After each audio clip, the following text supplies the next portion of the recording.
প্রিয় দর্শক, আজ আমি আছি একটি ঠোঙ্গার ফ্যাক্টরিতে। এই ভাই কত সুন্দর করে ঠোঙ্গা বানাবে তা আপনারা দেখবেন। ফার্স্টে কাগজ নিয়ে একটা ভাঁজ দিয়ে দিল, তারপর এই কাগজটাকে আবার একটি ভাঁজ দিয়ে দিবে, এই পাশে একটা ভাঁজ দিয়ে দিল, এই ভাঁজটা হয়ে গেল। এই পাশ থেকে আবার একটি ভাঁজ দিবে, এই ভাঁজটা হয়ে গেল। দেখতে পাচ্ছেন নিচের কাজটা প্রায় শেষ। তো এখন ভিতর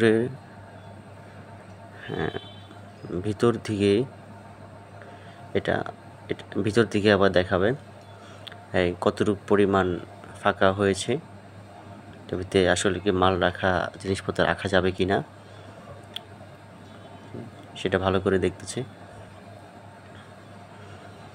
দেখতে পাচ্ছেন ভিতরে চারটা হয়ে গেছে মোটামুটি।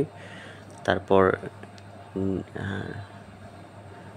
ভিতর সাইডটা দেখতে পাচ্ছেন হয়ে গেছে। তারপর নিচের পার্ট যেটা থাকবে, নিচে যেটা, এটা কিন্তু এই যে দেখতে পাচ্ছেন এটা কিন্তু এখন আঠা লাগানো হয়নি।